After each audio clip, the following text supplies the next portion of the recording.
Être femme, ce n'est pas une donnée naturelle. Moi, je pense que la société, elle est surtout faite par les hommes. Les lois sont votées par les hommes.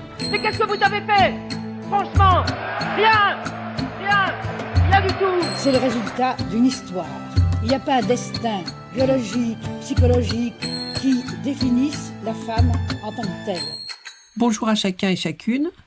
Je suis Jocelyne Adrian-Meptoul et je vous remercie d'être au rendez-vous du podcast Femmes engagées, produit et réalisé par Femmes du Monde et réciproquement, l'organisme basé à Paris qui s'intéresse aux droits des femmes à l'international et donne la parole à des femmes engagées aux quatre coins de notre planète.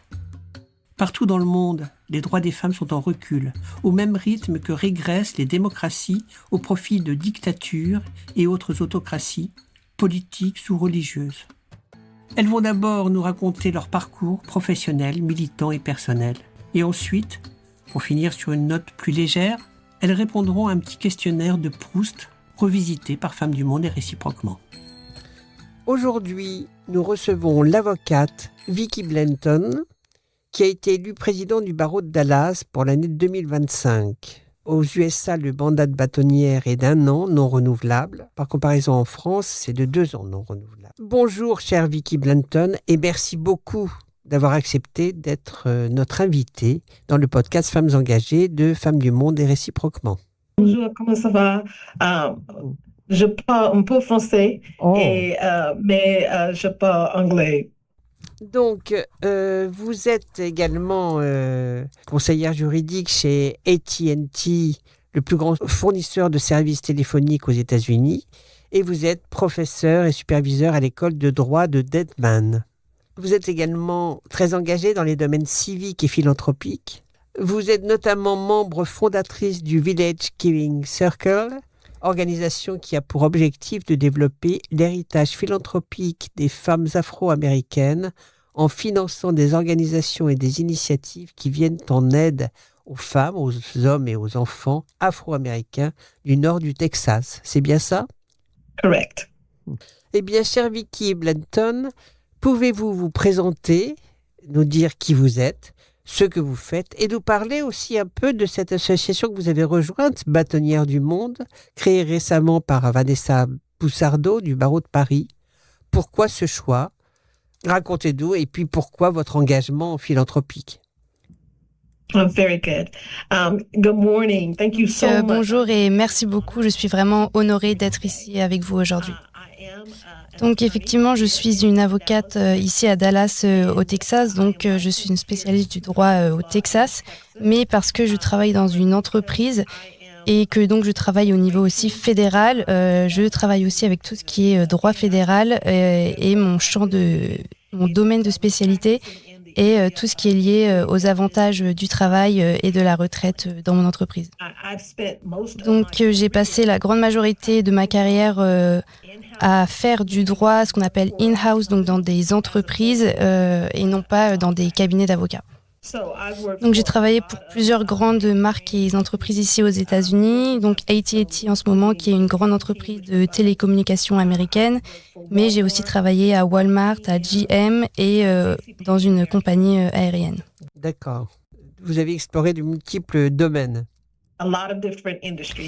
Donc effectivement, j'ai travaillé dans beaucoup de domaines de l'industrie, mais toujours dans ce champ donc des bénéfices pour les salariés par rapport à leur travail, à leur retraite, ce qui, j'imagine, en fait, est un peu différent de ce que vous avez en France, puisque ici en France, les employeurs, enfin en tout cas les employés, ont directement ces bénéfices en travaillant, en cotisant pour la retraite.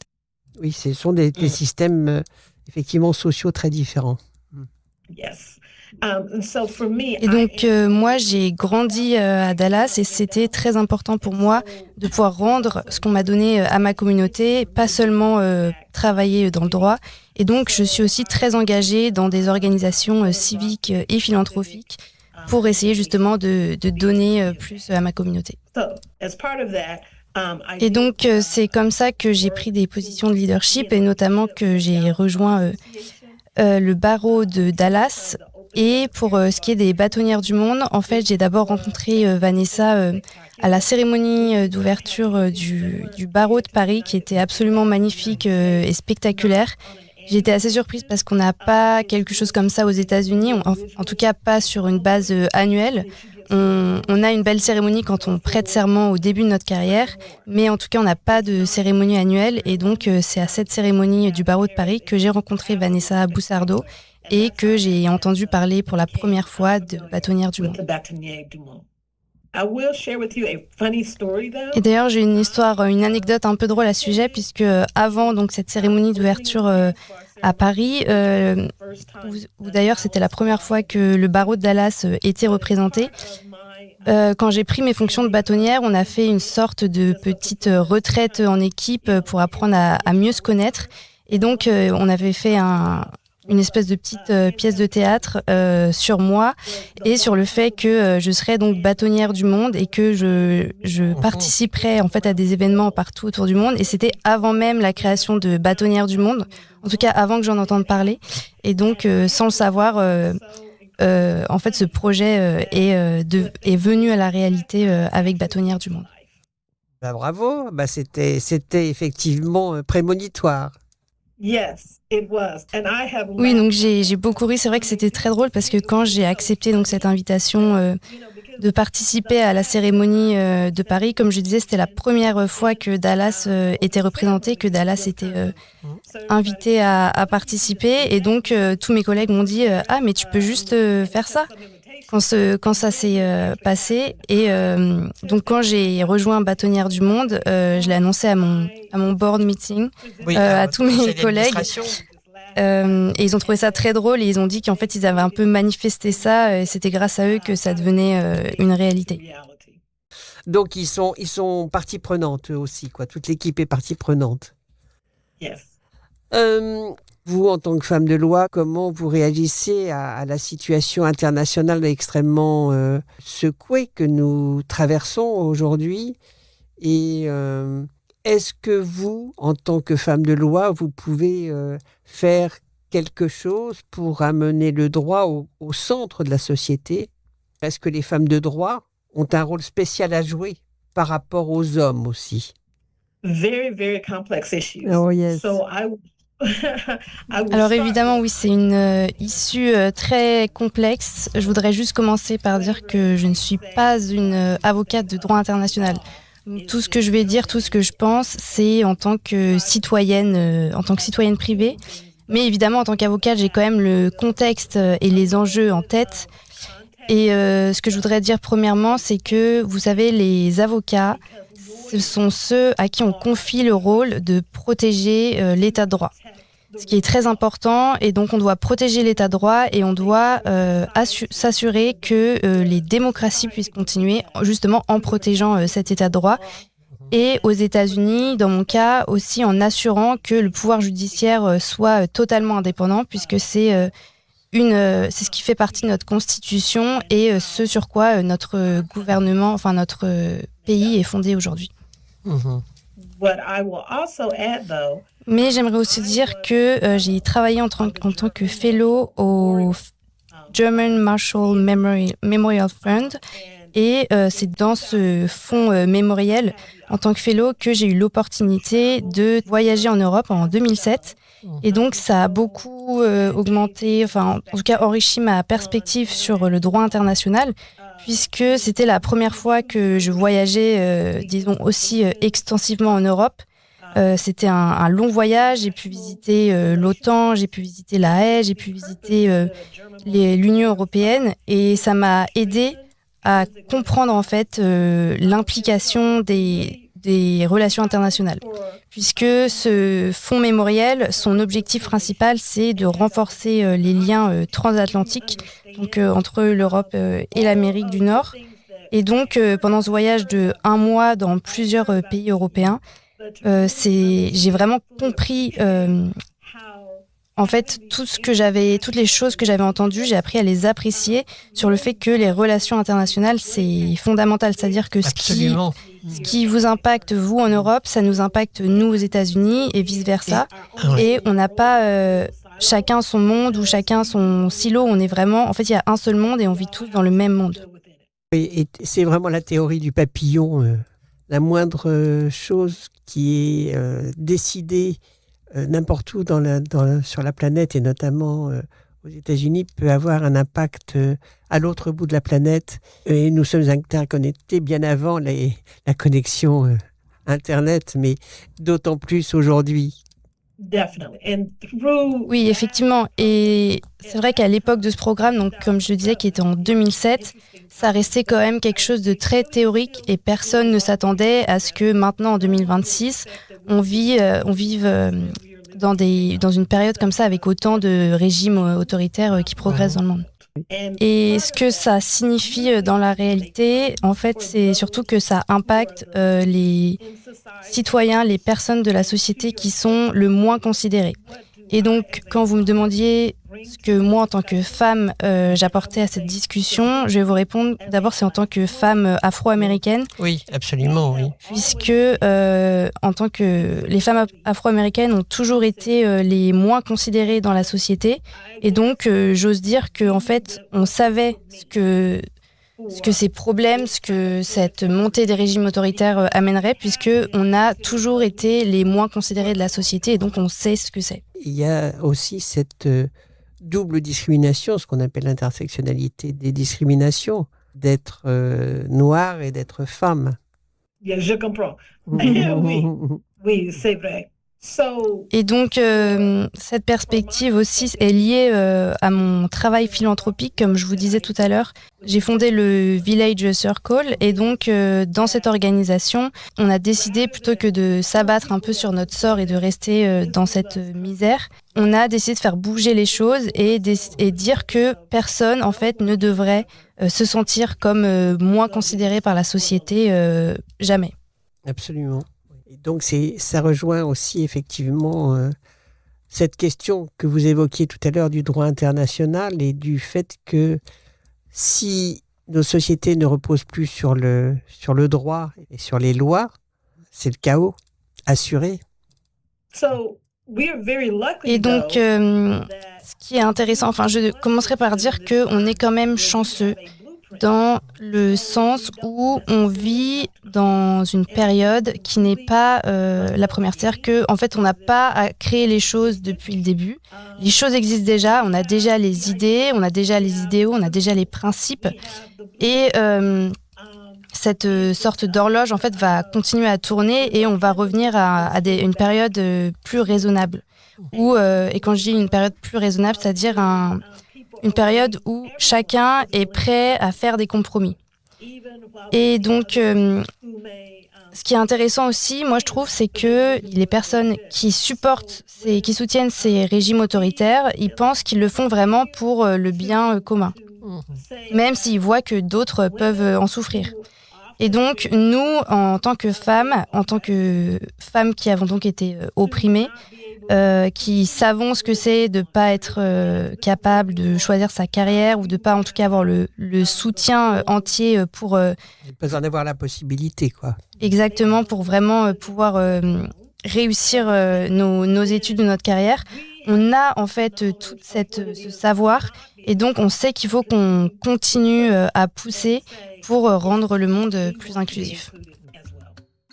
Merci beaucoup pour cette première partie de notre interview. Est-ce qu'on peut aborder, si vous le voulez bien, un peu votre parcours plus personnel ? J'aimerais que vous nous disiez, si vous le souhaitez, où vous êtes né, dans quel type de famille, comment se sont passées votre enfance, votre adolescence, votre jeunesse.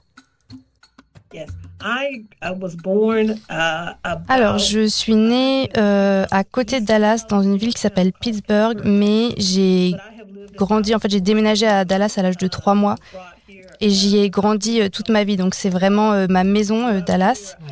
Et d'ailleurs, aujourd'hui, je suis encore amie avec les gens avec qui j'étais à l'école maternelle.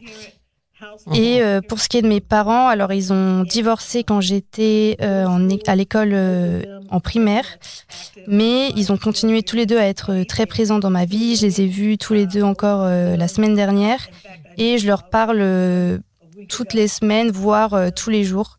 Donc j'ai vraiment grandi avec une communauté très présente autour de moi. Très, très solidaire.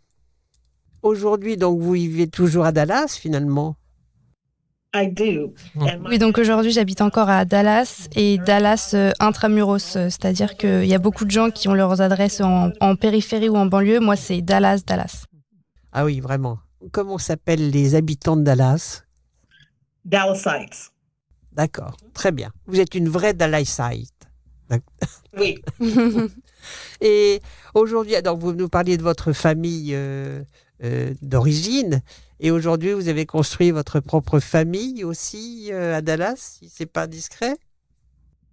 Oh, definitely. I was married, and Ah oui, alors totalement. Donc j'ai été mariée, je suis aujourd'hui divorcée, mais on a eu 2 filles magnifiques qui sont maintenant adultes et qui s'en sortent très bien dans la vie. Donc je suis très contente à propos de ça.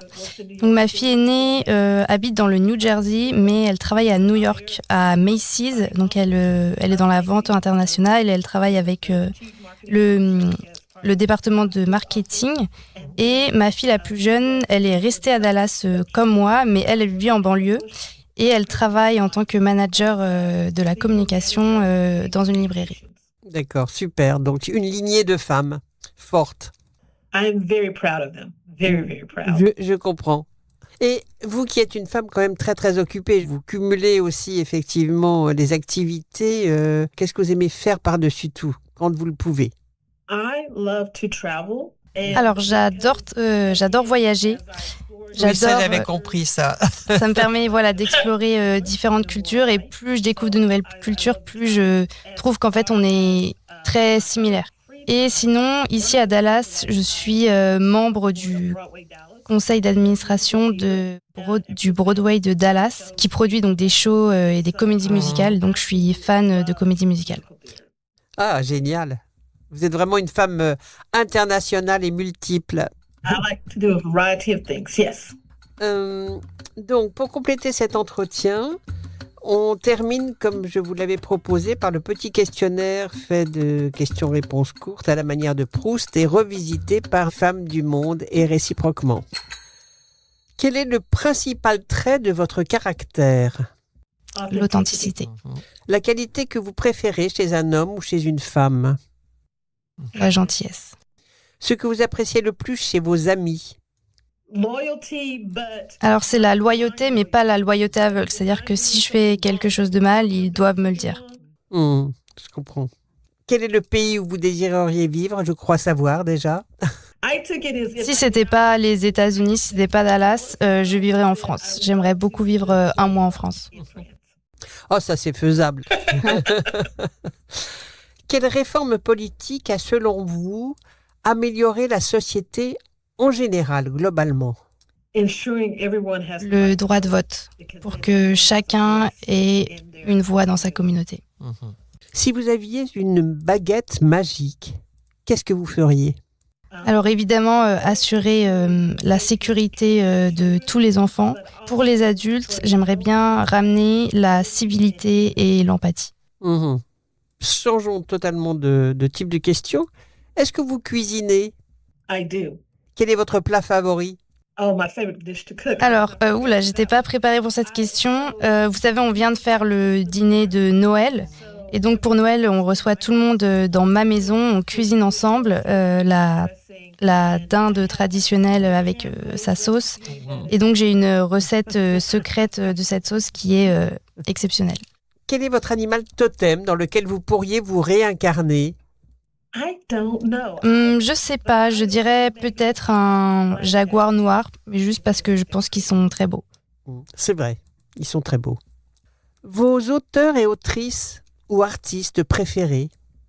Alors, en autrice, je dirais Pearl Oaklich, qui fait surtout de la non-fiction et qui écrit toujours du point de vue ou de la perspective d'une femme afro-américaine. Et ma chanteuse préférée de tous les temps, c'est Ella Fitzgerald, qui a juste une voix très pure, ce jazz vraiment très imaginé. Et surtout, sa musique nous parle toujours aujourd'hui. Ah oui, absolument. Je partage votre avis complètement. Like Ella, when you don't have the words to say. Elle a toujours la phrase où elle a toujours le mot parfait quand tu sais pas quoi dire. Si vous étiez un mot, L'authenticité. si vous étiez un lieu, en dehors de Dallas, And that's funny, but because I am from Dallas. Alors c'est assez drôle parce que je suis donc de Dallas, mais Dallas est complètement enfermé dans les terres. On n'a pas la mer. Et donc je dirais que c'est une plage, vraiment n'importe quelle plage, tant que je peux voir l'horizon, que je peux voir la mer, que je peux voir les vagues qui s'écrasent sur les rochers. Donc vraiment que ce soit à Marseille, à Cabo, tant qu'il y a la mer et tant qu'il y a la plage, c'est là que je veux être. D'accord. Pourquoi est-ce que vous aimez tellement votre ville de Dallas? Alors c'est vrai que quand j'étais jeune, je voulais partir de Dallas. J'avais très envie d'aller vivre sur la côte est, par exemple à Washington, qui est toujours aujourd'hui une de mes villes préférées. Et j'ai eu assez tôt dans mon mariage l'opportunité en fait de déménager à Pittsburgh, donc Pittsburgh en Pennsylvanie, pas Pittsburgh au Texas qui est tout petit. Et en fait, j'ai réalisé que même ce que j'avais vécu, ce que j'avais expériencé à Dallas, qui est quand même une ville beaucoup plus grande, parce qu'on fait partie des villes les plus grandes niveau population des États-Unis. Oui. En fait, je me suis rendu compte qu'il y avait des problèmes partout. Et donc, autant rester là où on était et vraiment creuser la chose et essayer de faire de cette ville un endroit meilleur. Agir localement. Penser globalement, agir localement. Exactement. Est-ce que vous avez une devise, un mantra qui vous sert de guide dans la vie? Alors, quand j'étais à l'école primaire, on avait un principal qui commençait toujours les assemblées avec ses élèves en disant si chaque élève, si chaque garçon et chaque fille ici était comme moi, quel genre d'école ce serait? Et donc moi j'ai un peu traduit ça et je l'ai étendu au monde. Et donc mon mantra ça serait mon mantra ça serait si tout le monde était comme moi, dans quel type de monde vivrait-on? Et donc en fait ça veut dire très simplement que si je veux voir quelque chose dans ce monde, il faut que je le sois, il faut que je l'incarne. Donc si je veux de l'empathie, il faut que je sois empathique. Si je veux de la civilité, il faut que je sois civilisée. Si je veux des gens qui soient visionnaires, il faut que je le sois avant. Et donc si on veut voir quelque chose dans le monde, il faut d'abord l'incarner soi-même. Soi-même, oui. Et la deuxième chose que ce principal nous disait, et ça c'est plutôt sur une base quotidienne, c'était quelle salle ou quelle pièce n'est jamais pleine. Et en fait c'était la salle pour s'améliorer, et en fait que chaque jour, chaque semaine nous présente en fait l'opportunité pour devenir quelqu'un de meilleur et pour continuer de progresser. Bravo. Et enfin, quelle est la question que vous auriez aimé que je vous pose? C'est assez dur de penser à quelque chose parce que vous avez quand même été très détaillé. La seule question que j'aurais, c'est qu'est-ce qui vous a donné envie de m'interviewer moi? Dans le sens plutôt des auditeurs, c'est-à-dire quel impact mon interview pourrait avoir sur vos auditeurs et vos auditrices. Vous m'avez retourné la question alors. Mais écoutez, je pense qu'effectivement, vous êtes une femme inspirante énormément et que c'est ce qu'on recherche dans notre podcast Femmes engagées, c'est de montrer que où qu'elles soient, quel que soit le métier qu'elles exercent et quel que soit leur engagement, toutes les femmes que nous interviewons ont une force en elles, se tiennent debout et s'engagent au-delà de leur personne, pour le bien commun, pour l'intérêt général. Et je pense que vous incarnez tout à fait cela. Voilà. Merci. Merci beaucoup, Vicky Blenton. Vous venez d'entendre le podcast Femmes engagées, produit par Femmes du Monde et réciproquement, qui offre un micro aux femmes engagées partout dans le monde afin de faire entendre leur voix en toute liberté. Le podcast Femmes engagées est enregistré soit dans le studio La Poudre de la Cité Audacieuse, soit en micro-nomade. J'ai eu le plaisir d'animer notre podcast Femmes engagées avec la participation de toute l'équipe de Femmes du Monde et réciproquement. Merci à Marie Cholet, Léa Robert, Huguette Klein, Mathieu de la Souchère, Flore Lefebvre, Anita Nicolas Bruder, Camille Goasduf, Hermine Demoissac, Okulani Panerio Langer. La musique et le montage sont assurés par Thomas Dor. Un grand merci à lui. Merci à chacun et chacune pour votre écoute. Être femme, ce n'est pas une donnée naturelle. Moi, je pense que la société, elle est surtout faite par les hommes. Les lois sont votées par les hommes. Mais qu'est-ce que vous avez fait? Franchement, rien, rien, rien du tout. C'est le résultat d'une histoire. Il n'y a pas un destin biologique, psychologique qui définisse la femme en tant que telle.